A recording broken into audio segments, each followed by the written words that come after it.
नमस्कार, आप देख रहे हैं हमारी खास पेशकश। मैं हूं आपके साथ ज्योत्सना बेदी। माँ दुर्गा एक बार फिर से भक्तों को आशीर्वाद देने आ गई हैं। माँ दुर्गा की आराधना का महापर्व चैत्र नवरात्र शुरू हो रहा है। साल में 4 बार माँ दुर्गा के नवरात्र आते हैं, शारदीय नवरात्र और चैत्र नवरात्र। इसके अलावा साल में 2 बार गुप्त नवरात्र, ये सबसे शुभ समय है। कहते हैं चैत्र नवरात्र में खुद माँ धरती पर आती हैं, इसीलिए ये सबसे ज्यादा फलदायी होता है। नवरात्र में माँ दुर्गा की 9 दिन पूजा आराधना होती है और पूजा अर्चना करने से आपको बहुत फल भी मिलता है। जो आपकी मनोकामना होती है वो भी पूरी होती है और 9 के 9 दिन अलग विधि विधान से पूजा आराधना की जाती है। इस बार नवरात्र में कैसे माँ से आपको मन वांछित फल की प्राप्ति हो सकती है, आप माँ को कैसे प्रसन्न कर सकते हैं, कैसे आपको कलश की स्थापना करनी है, ये सब आपको बताएंगे धर्माचार्य अजय गौतम जी। आज हमारे साथ मौजूद हैं, पूरी विस्तार से जानकारी आपको देंगे। लेकिन उससे पहले कैसे देश भर में शक्ति की साधना हो रही है, आपको ये दिखाते हैं।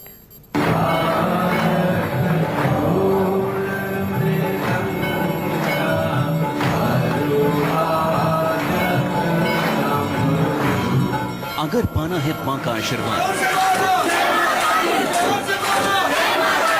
करना है देवी को प्रसन्न, चाहिए घर में सुख समृद्धि, तो कीजिए सही विधि से शक्ति की भक्ति।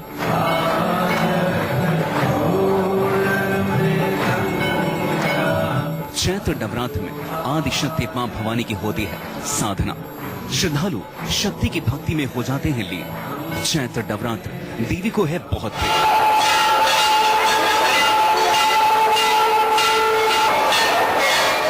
पुराणों में भी चैत्र नवरात्र का विशेष महत्व बताया गया है। ऐसा कहा जाता है कि चैत्र नवरात्र के पहले मां आदि शक्ति अवतरित हुई थी।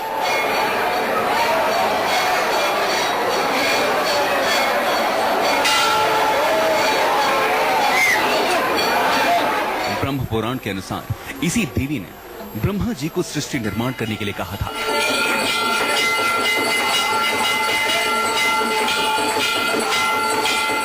कहा जाता है कि नवरात्र में देवी और नवग्रहों की पूजा से पूरे साल ग्रहों की स्थिति अनुकूल रहती है और जीवन खुशहाल बना रहता है।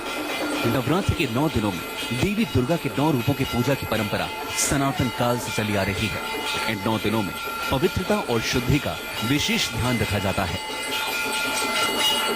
नवरात्र के पहले दिन मां शैलपुत्री की आराधना होती है। दूसरे दिन देवी ब्रह्मचारिणी की पूजा की जाती है। तीसरे दिन देवी चंद्रघंटा की पूजा होती है।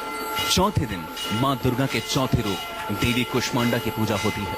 5वां दिन माता स्कंद माता की पूजा को समर्पित होता है। इन्हें मां पार्वती के नाम से भी जाना जाता है। चैत्र नवरात्र के 6ठे दिन मां कात्यायनी की पूजा होती है। 7वें दिन यानी सप्तमी को मां कालरात्रि की पूजा होती है। 8वें दिन मां महागौरी की पूजा की जाती है। इस दिन लोग कन्या पूजन भी करते हैं।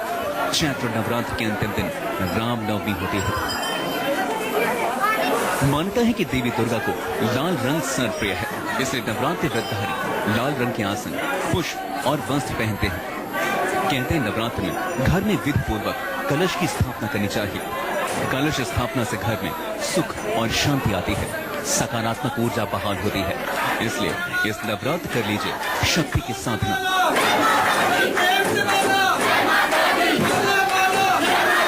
मना लीजिए मां को, क्योंकि देवी खुश हो गई तो आपके घर में तमाम खुशियां दस्तक देंगी।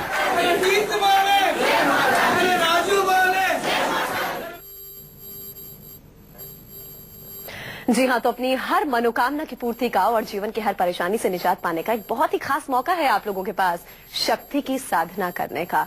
नवरात्र जैसा खास मौका, और उम्मीद है कि आप लोग भी बहुत ध्यान से चर्चा सुनेंगे और जानकारी प्राप्त करेंगे पंडित जी से, क्योंकि आपकी भी बहुत सी मनोकामनाएं होंगी और आप भी चाह रहे होंगे कि आपको भी मन चाहे फल की प्राप्ति हो सके। पंडित जी, सबसे पहले आप मंत्र सुनाना चाह रहे हैं, पहले तो मंत्र आप सुना दीजिए, फिर हम आगे बढ़ते हैं। या स्वयं सुकृतिनां भावनेश्व लक्ष्मी पापात्मनां कृत्यामदेषु बुद्धि श्रद्धा सतां शुक्लं प्रवत्स लज्जातां त्वां परिपाल्य देवी विश्वं ओम दुम दुर्गाय नमः।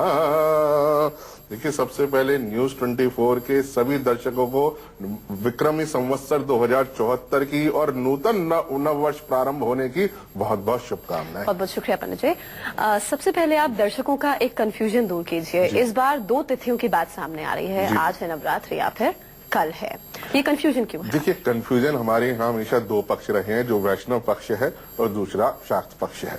तो जो एक पक्ष है जो कहता है कि जो सूर्य जो जब होता है उस वक्त में जो तिथि होगी वो उसको मान्यता देता है, और दूसरा पक्ष कहता है निर्णय संधु के अनुसार कि जो तिथि आपको पूरे दिन मिल रही है उसको लिए। लेकिन वाराणसी के क्षेत्र के अंदर कहें या शंकराचार्य स्वरूपानंद जी के अनुसार कहें, जितने भी जो श्रेष्ठ धर्माचार्य हैं उनके अनुसार जो नवरात्र का प्रारंभ है वो कल से है। लेकिन जो दूसरी परंपरा को मानने वाले लोग हैं, मंदिर व्यवस्था से जुड़े लोग हैं, उनके लिए नवरात्र जो है वो आज से प्रारंभ है। इसलिए ये तिथि का जो है अपने अपने मतानुसार भेद है। लेकिन माता के जो दिन है वो 9 के 9 दिन शुभ है।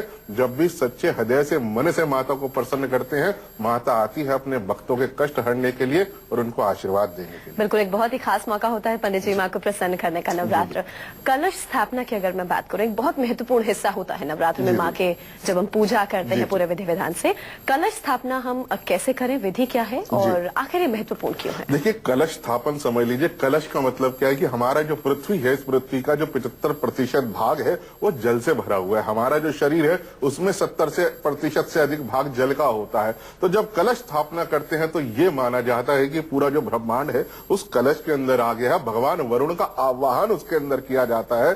शुभ नदियों का जो जल है उसके अंदर डाला जाता है, अक्षत पुष्प उसके अंदर डाला जाता है, कोई सिक्का उसमें डाला जाता है, सुपारी उसमें डाल के और चावलों से भरा हुआ पूर्ण पात्र उसके ऊपर रख दिया जाता है, या नारियल को, क्योंकि नारियल के अंदर भी पानी होता है। तो ये माना जाता है कि क्योंकि पृथ्वी के अंदर जो सबसे महत्वपूर्ण है, चाहे वो अंडरग्राउंड वाटर की बात कहें या समुद्र के कहें या हमारे शरीर में रक्त रूप में जो बह रहा है उसकी बात कहें, तो जो द्रव्य है यानी कि पानी की महत्वता बहुत अधिक है। इसलिए वरुण देवता को प्रणाम करने के लिए, क्योंकि वरुण से ही सभी चीजों का सुख आशीर्वाद हमें मिलता है, इसलिए सबसे पहले कलश स्थापन, जिसे घट स्थापना कहा जाता है। घट स्थापन का मतलब है कि आपने माता को आवाहन करने के लिए उस प्रक्रिया का प्रारंभ कर दिया है। अच्छा, कई जगहों पर कल पहला नवरात्र होगा और कई जगहों पर कल दूसरा नवरात्र होगा, तो ऐसे में कल हमें देवी माँ के किस स्वरूप की पूजा आराधना करनी चाहिए? सबसे पहले जो है हमेशा कहा गया कि शैलपुत्री की पूजा करी जाती है।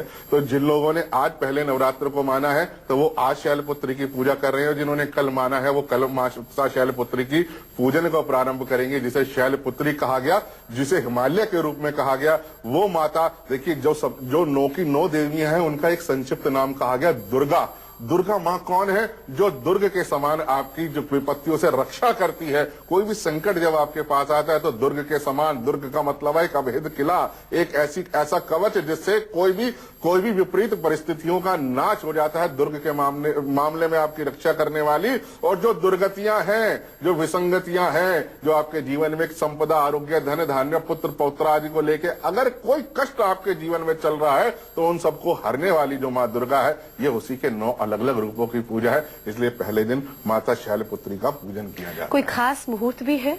देखिए, प्रारंभ में हमारी जो वैसे तो 3 मुहूर्त इसके अंदर आते हैं। नवरात्र कहा गया, नवरात्र का मतलब जो रात्रि से शुरू हो जाता है, तो इसलिए रात्रि के पूजन की महत्वता अधिक है।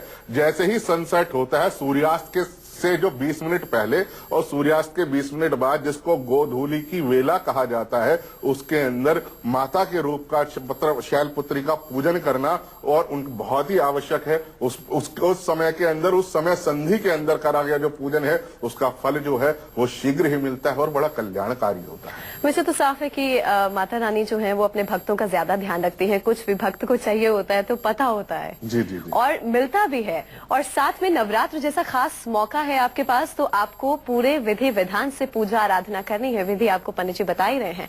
यहाँ पर एक छोटे से ब्रेक के लिए हमें रुकना होगा। ब्रेक के बाद हम लौटेंगे तो और भी जानकारी आपको देंगे। ब्रेक के बाद आप सभी का स्वागत है। आप देख रहे हैं हमारी खास पेशकश शक्ति की साधना।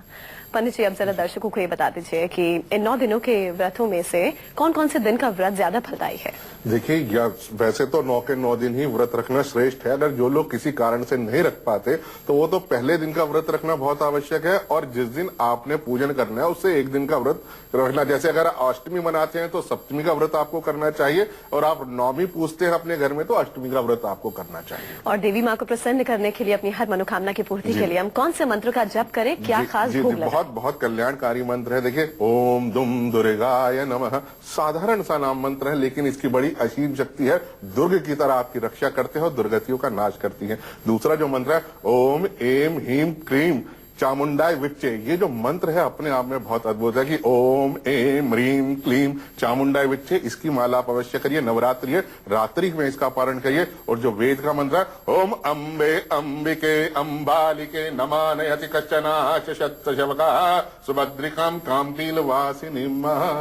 और क्या खास भोग हमें लगाना चाहिए माता रानी को? माता को जो है ना, दूध से बनी हुई जो मिष्ठान होता है उसका भोग लगाना बहुत आवश्यक है। जैसे दूध के अंदर हमारे यहाँ, जैसे जब कलश पूजन होता है तो उसमें सारे देवताओं का वास मानते हैं, इसी तरीके से दूध के अंदर अमृत के रूप का माना जाता है। तो दूध से बनी हुई कोई भी मिष्ठान का भोग लगाएं, या खीर जो जिसे पायस कहा जाता है, जो जिसमें घी की मात्रा अधिक डलती है, उसका भोग लगाएं तो माता आपके सभी कष्टों को हरती है। दूध की तरह अमृत आपके जीवन में बखेर देती है। अच्छा पंडित जी, पूजा आराधना तो पूरे विधि विधान से, मन से करनी ही है।